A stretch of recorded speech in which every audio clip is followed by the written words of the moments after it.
Most Wanted. Hello, ladies and gentlemen. Welcome to Pets of the Mind. I'm your host for this one, Chriz, aka the Mole. Hello. Joined by the spectacular Pew. And the amazing Jim. Hi. And I'm the ultimate mole. But yeah. Nice. Spider-Girl. Well, Spider-Gwen. He's technically Spider-Woman, but still, it's Spider-Gwen. Most Wanted. Woo. And look, when you open it up inside, look how neat that looks. I know, it looks awesome. But yes, we're here to review that, which technically includes part of what we already reviewed. It does. It's true. Which was Edge of the Spider-Verse. I love how the Mary Janes, which are a band in this, only seem to have one song, and it's always "Face It, Tiger, you hit the jackpot," basically. Yeah. But dragged out into a song, which is fucking hilarious. But yes, it is. This is Most Wanted, which, as the back says, in one universe, it wasn't Peter Parker who was bitten by the radioactive spider, but Gwen Stacy. She's a smart, charming, and can lift a car. Just don't tell her father, the police chief. Now, in the wake of Spider-Verse, Gwen swings into her own solo adventures, and she soon finds herself between a rock and a hard place. When the Vulture attacks. I'm not going to go through the rest, because we will be talking about the rest anyway. But, yay! Which, yeah, this is the comic that features the Vulture in her world, who I did enjoy, and it did give us one of my favourite running jokes of the series. Death from a butt. Because, slight spoilers for later on, but when you get to one of the later issues, when the kids are graffitiing, they mention to her that she graffitied. When she's like, "You shouldn't graffiti. Didn't you write death from a butt?" And I'm just like, oh my god, yes, this one actually has little continuity nods, which is funnier. Don't know why that's really funnier. It's very funnier. But yeah, this is all about I'm going to call it the launch of Gwen, if you will. Yep.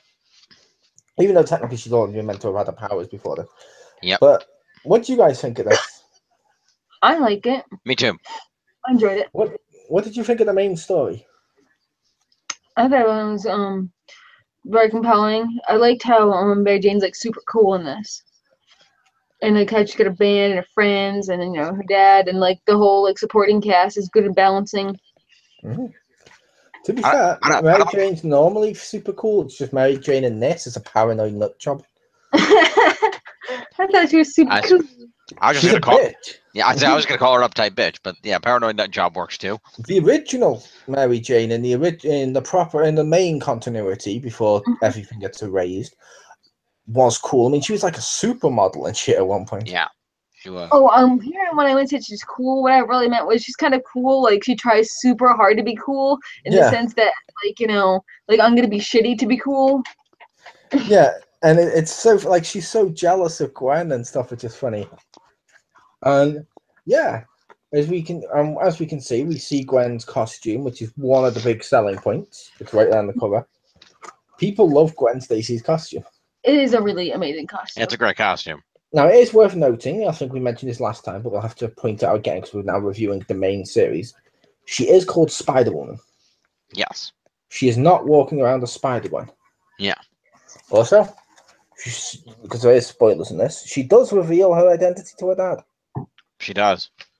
Yes. Which was really handy. Right before he gets kicked off the police force. Also, I'm just going to say, I didn't want to do this because we left this too long to do this review, but I kind of have to mention it. Better looking Vulture in the movie. Sorry, that's what Vulture's meant to look like. He's meant to look like an old dude with feathers and stuff. Not like Green Goblin's glider abducted someone.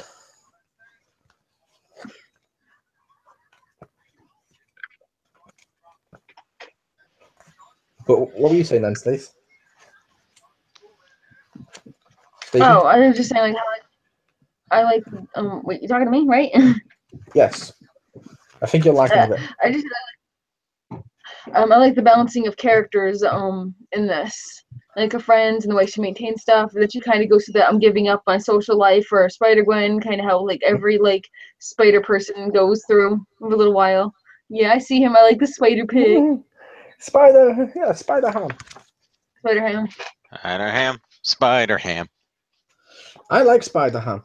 It's weird that he's only used nowadays as a joke, but which is funny because people are like, oh yeah, he's so stupid because he's Spider-Ham, ha. But he was a parody anyway. I like the old Spider-Ham stuff. It was funny. Now I will say some characters are radically different. Yes. For example, this guy's alive. It's Uncle Ben. Technically, is he still Uncle Ben if Peter's dead? Yes, because Gwen calls him such. Uncle's in quotes, but he's still Uncle Ben. Yes, but that's like when we call Pew woman. True. But also, I'm pretty sure, based on this scene, which is one of the ones I wanted to enter, Aunt May knows she's Spider-Gwen. Yeah. Probably. I mean, when you listen to her, when she's talking about it, when she's like, for Peter, maybe, what would you have done if the world judged you like that? Who could you even trust or believe your side? And she sits down, talks to her, and even tells her that Peter kind of was in love with the idea of Spider-Woman and stuff. And you're like, I think she knows, but she's saying it in a way where she's like, I don't blame. Yeah, don't blame you. Yeah, I don't blame you, basically, for Peter's death. Yeah. Which is even more cruelly ironic because she figured out Spider-Gwen was Spider-Gwen in what, a few months? How many years did she never figure out that Peter was Spider-Man? Depending on continuity, many. The reason I say amazing, the reason I say playing on continuity, the ultimate cartoon, right at the end when Peter's last episode of season 3, I think it was, or it's either season 2 or season 3. Peter leaves on the rooftop and goes, "Now you stay there, ma'am," and goes to run away, and she's like, "Peter," and he's like, "Wait, what? You know?" So of course I know. I've known for a while. And he's like, "Well, why didn't you say anything?" Because he's like, "It wasn't my place." Why didn't you say anything? But I'm just like, that's cool. And she figured out, it's just like, okay, I'm just going to allow this. Yeah. Also, let's not forget, we have a villain. I love him as a villain. He's a great villain. Yeah. He is, but he's also really obsessive. Kind of. I love. Because what the fuck does he do when he thinks Vulture's killed Spider-Gwen? He's like, that's my fucking kill. He tortures him with a sword. Yes, he does. Because he wants to. It's the whole, no, only I can kill her. You took my kill, and you're like, you sent him after her. Yeah. But some characters remain pretty. Some characters, sorry, you go, Jim. But he's a great smarmy lawyer, though. I like when they're interrogating Fisk in the interrogation room. Murdoch calls on the phone. It's like, nice of you to finally patch in. Now I'm going to say what I know my client already said, so I can charge him. You have no proof, so I suggest you leave him alone, or I'm going to come. Or the next time I pitch you something, it's going to be a lot harder than a phone call. Yep. And as we can see there, though, some characters actually remain pretty similar too. They remain almost the same. Yes, apparently Frank Castle didn't need his family to die to become a violent sociopath. To be fair, he might not have, because logically speaking and mentally speaking and all that stuff, if someone can go that way just because their family died, they must have had it inside them anyway. That's true. They didn't come out. Yeah, but in this world, he's just pretty much. Although this one, he's not a vigilante. He's on the cop side. He's just still enjoys. He's a police chief. He took over for George Stacy. Yep. Which, and that's the first. And I love how at the end, despite being viciously assaulted, he shows up with an arm and a neck brace and everything else. They're all like, "How are you here?" He's like, "Doesn't matter. I'm here. Get the hell back to work." Yep. Which, that's pretty much the ending. And we get it ends with a thing. No, George, it's not that anyway.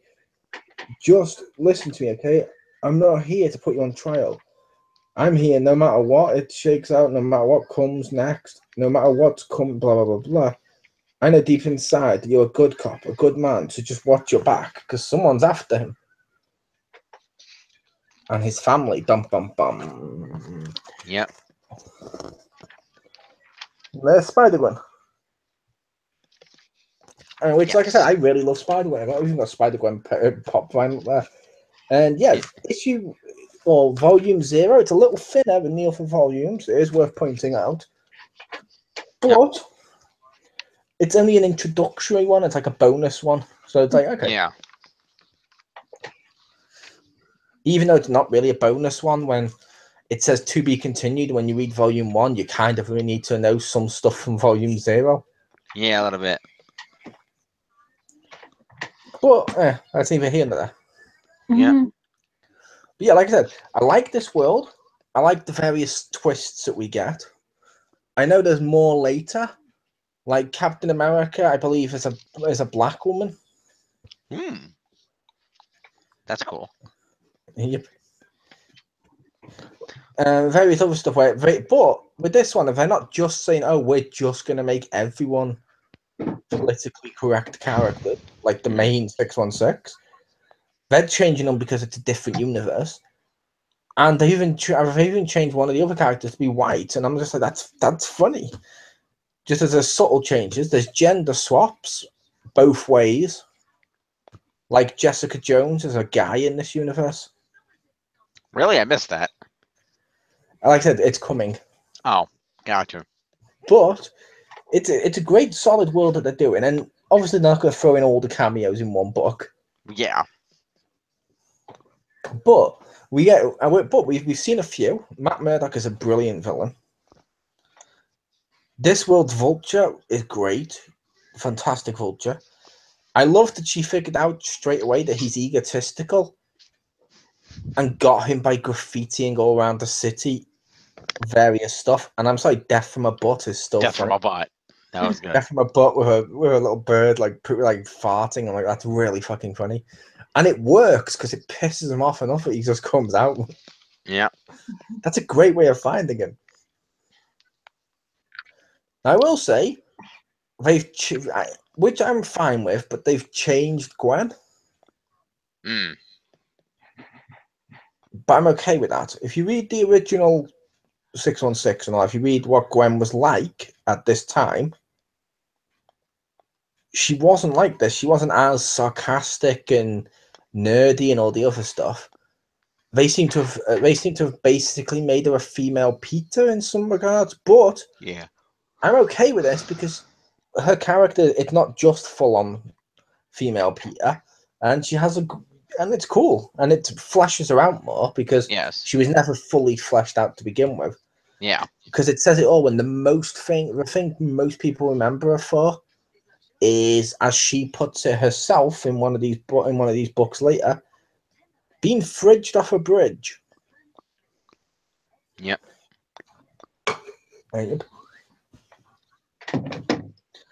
I still like that line though. It's a good line. Silk being like, it's best not to think about it. It's just weird. I was in this world. I was fridged off a bridge, and I'm like, that's funny. But we still need to see. The thing I'm waiting to see properly, I don't know if it's coming one of the later ones I haven't read yet, but one, I'm looking forward to Gwenum. I just love the name. Obviously, in universe, it's probably going to be called Venom. But I just love the name Gwenum. It's so cool. Gwenum. Good name. That's excellent. That's one of the best puns ever, Gwenum. But yeah. Spider-Gwen is pretty good. I also really want to see. Oh, what's his name? I also really want to see Green Goblin. I hope, though, that they keep writing this as intelligently as they have. Because the best part about this is the fact it's called Spider-Gwen instantly sums up what this comic's going to be. Yeah, pretty much. I don't mean like the author should have been called Spider-Peter, so one of them did have Peter Parker in there, in the title. What I mean by that is by calling it Spider-Gwen, there's almost a deliberate and enjoyment and like just a gleeful tongue-in-cheek title. Playful. Yeah, it's like, but I mean, it's like breaking the fourth wall-ish stuff of she's Spider-Gwen, and all throughout this, they're constantly making references to the old stuff Hmm. while also creating a new world. But they're doing it a lot of it's tongue-in-cheek, but a lot of it's intelligent. So it's like it's one of the most, it's probably one of the best written Marvel comics at this moment. At the moment, Indeed. if not the best Marvel comic at the moment. Right. Because while I like some of the others, and I will say that's one of my favorite pictures. That's a good picture. It's like, what if Pew cosplayed as it? Pretty much. You should totally cosplay as Spider-Gwen. Are you kidding me? I'm like thinking about it for PAX. Are you going to PAX? East, yeah. Nice. It's not video games. Shouldn't you be a video game character? She could be in a video game. She's going to be in the next Lego Marvel game. It's cool. No, when I say video game character, it's like when people go, like I said before now, when people go to Comic Con as Doctor Who, I'm like, nope, it should be a comic character. You got one job here. I figured. There's Doctor Who comics. But he didn't start as a comic character. I feel like you could just dress like whatever you want. Well, that's Halloween. Like, I feel like let's say you go to a video game one, it should be like, I don't know, go as Zelda or something like that. Well, go as a female Link. You have the ears for it. And basically, that may be insulting. Actually, I was thinking about doing a Tracer. So I could see you as Tracer. You can pull that off. See, yeah. that works perfectly. And if you go to a Comic Con, you go as Spider-Gwen. It's not nitpicky, Jim, or being mean or anything. I'm saying, oh, people shouldn't dress how they want, but it's more of there's certain themes for it. Like, it annoys the hell out of me at Halloween when people don't dress as scary costumes. It was about monsters and stuff. When people are like, oh, I'm a Power Ranger. The only thing scary in that's the acting. Well, it just makes me really weird when people dress up as like religious things for Halloween. I think it's really weird. Depending on what religion.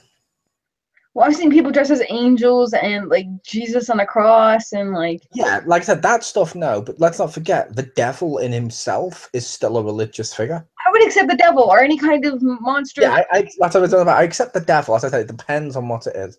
But if you're God or Moses, I am God. But yeah, there was a Jesus walking around in Connecticut when I was there. that was CM Punk. Ha! Nice.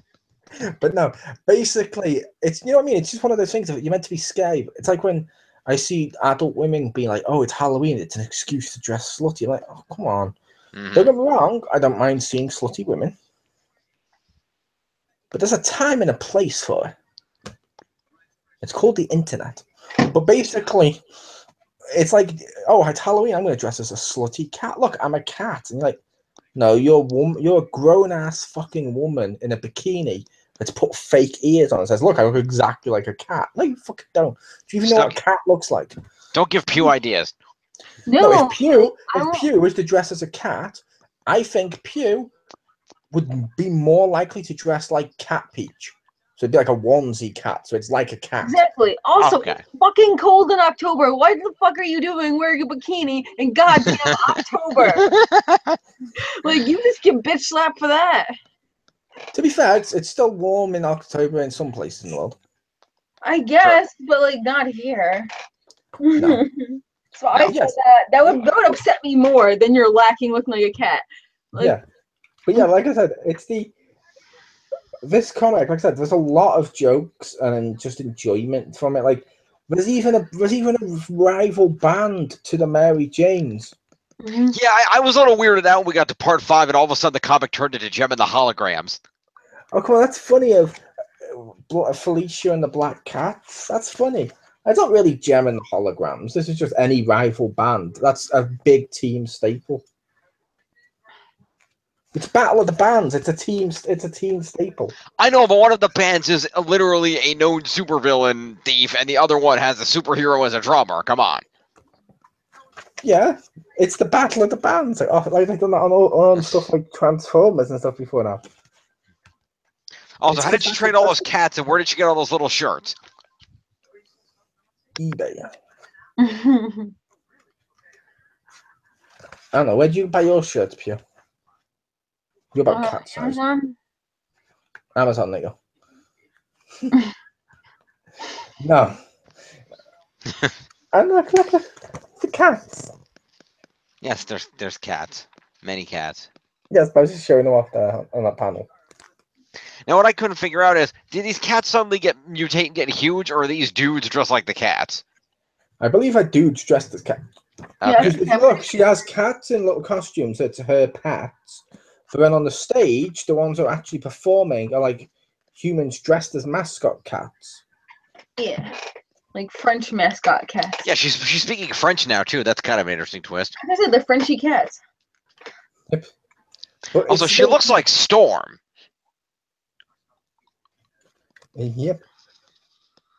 That's not a bad thing. That's just a note. It's just, I mean, if you look at her, she looks like Storm, for God's sake. Yeah, she does. Especially in Storm Apocalypse. Yeah, with Mohawk Storm. Yeah. Yeah.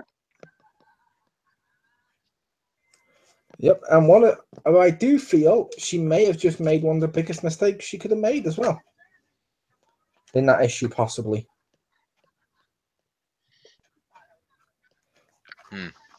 Well, like I said, look who she's talking to. Yep. And as we can see there, and some of the other stuff, he clearly has his Daredevil powers. Yeah. Oh yeah, very clearly.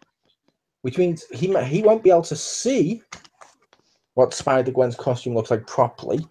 And the next time if he ever talks to Gwen Stacy, he's gonna know who she is. Yep. Possibly, but yeah. Maybe. But like I said, it's a great comic. I recommend Also, people. what was the inspiration for? Oh, we're gonna go out as our rock band and wear green and black horizontal stripes. What the fuck does that? It's visually interesting. The bees. I mean, especially with the darkness around that green, they look like they were inspired by Oddlaw from the Waldo books. Hey, you know what? Visually interesting.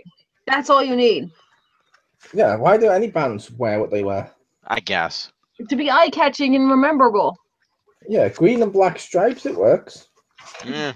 It makes them look like bees. Kind of. I'm going to keep saying bees. We'll go with bees. Someone's going to point out bees are yellow, but I argue there's a blue light on the whole stadium at the whole time. And blue and yellow makes green. Yep, it's true. But now, like I said, no, it's an intelligent comic. There's a lot of humor in there, a lot of in-jokes, a lot of fourth wall breaking. Like, there's something for everyone, I feel, in that comic. Mm-hmm. So personally, I'm going to rate it a thumb up, but I'm going to rate it a double thumb up. In other words, go out and buy it, because it's normally buy, rent, or lend and avoid. I'm going to go with a firm buy. You should totally check out Spider-Gwen. Even if you just buy it digitally, as long as you spend money getting it, it's worth it, because you can spend money on like one of the apps, like Comixology or Amazon. Hell, if you've got Comixology, they do a subscription. This might be included. Just try reading some of the issues. Because giving it money through something like Comixology or Amazon will help generate more of these. It's true. And she's already got multiple crossovers coming. Like there's one with Miles Morales, which is the only one of her comics I won't buy. Where she dates Miles. So all I need to know is she dates Miles. Cool, done. I can move the fuck on. I really don't like Miles. He's one of the worst. There's a question that I have. It was kind of, I couldn't tell if it was being really hinted during their fight or not, but I'm almost wondering if they're going to, for purposes of this book, ignore the gender swap and still have Black Cat and, in this case, Spider-Woman have that weird on and off sexual chemistry. I doubt it. Yeah. She has that in this world with Punisher. Ah, okay. No, she doesn't have weird sexual chemistry with Punisher. I was lying. Like, what? You know what I say? Treat them mean. Spare the rod, spoil the bitch. It's possible that's not the saying, but if a woman talks back to you, hit her. Hashtag smack your wife. Now trending. Speaking of women beaters, what did you think, Jim?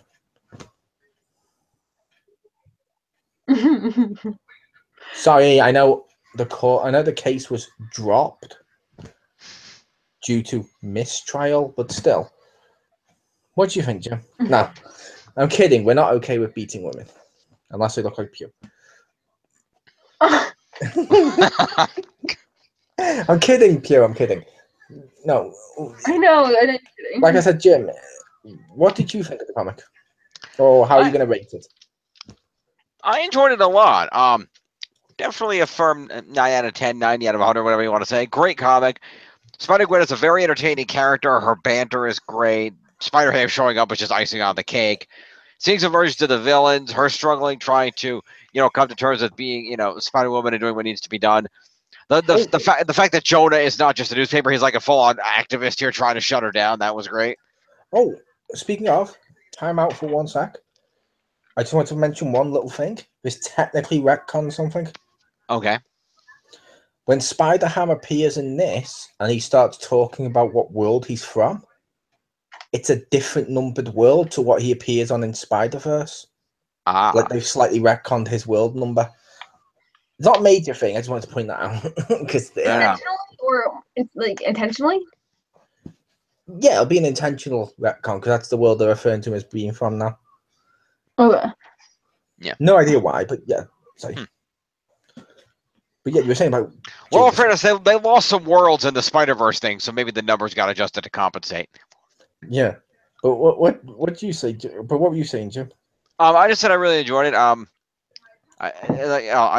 It was just a really enjoyable story arc establishing, Gwen and her, her struggle with coming to terms with being Spider-Woman and what that means. The fact that, they use Jonah very well, not just as behind the newspaper, but him out there, at the podium, propaganding to, for the rights of Peter. That was great. Just all that. So it was really enjoyable. Spider-Ham was a lot of fun. I like how he mentioned that the, like the ultimate insult was a loss to Baron Zebro. Yep. That was funny. It's also that thing of how he words it. If you, where is it? There it is. That right there, how he words it is brilliant. It is. Such a blatant disregard for human life, blah, blah, blah, blah. Peter Parker must not have died in vain. There was no purpose behind it, but by using that line of he must not have died in vain, it instantly means he must have had there must have been a reason for it, which is brilliant. Yes. That's slightly clever. I like that. He does a great job of that.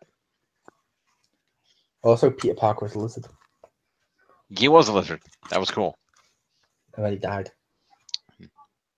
Spider-Gwen, Spider-Gwen, laying down on the job again.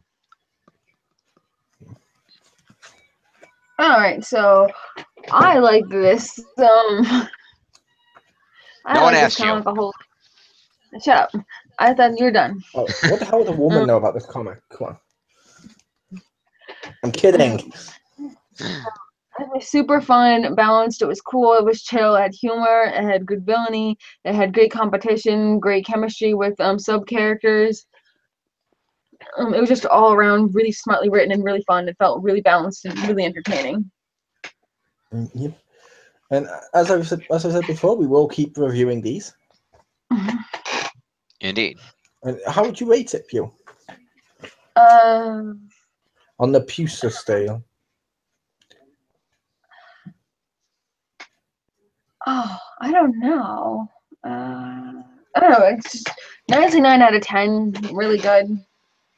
You should check it out. Support it. See, Jim does 4 out of numbers. 5 Jim does numbers. I do thumbs. You should do the Pew meter. Okay. Pew, pew, pew, pew, pew, pew, pew. Yeah, there you go. Like if this was 100, then it's like this, because otherwise I have to bend my arm like this. And I'm kidding. Obviously, you can use numbers, but yeah, I just love the idea of a Pew meter. Yeah, just go with a 90-degree meter with that being full and this being empty, and go somewhere in between. Actually, Pew, you know what you need to do? You know what you need to do, Pew? Take a cartoon picture of your head from something like Bitmoji or something like that. Cut out the face, stick it on the front of one of those wheels you can get for kids, and that can now be your rating. I rate this. The cow goes moo. I'm gonna give it 4 out of 5. 4 out of 5. Nice. She's giving me a 4 out of 5 adorable French cat. Yes. Yeah, rating cat lives on a scale of 1 to 9.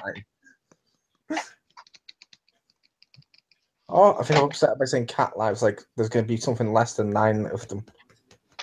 No, that's good. Okay. Indeed. So yeah, I was, but yeah, so that was 9 out of 10 or 4 out of 5 from Pew. A 9 out of 10 or 90 out of 100 for Jim. And 2 thumbs up for me, aka Go By. I was your host for this one, Chriz, aka the Mole, Whip. Yep. And I was joined by Anastasia Lazerbeam, Hello. also known as Spider Pew, and James Phoenix, also known as That Dude. Yeah. That dude you see in the background of comics where you're like, is he deliberately drawn to look creepy? Also known as Jim's like the red herring of life. He's just there, so whenever there's like a sexual crime, you're like, is that really him? Oh no, he's probably just a red herring. But no. Peace. Join us next time when Gwen becomes radioactive for some reason.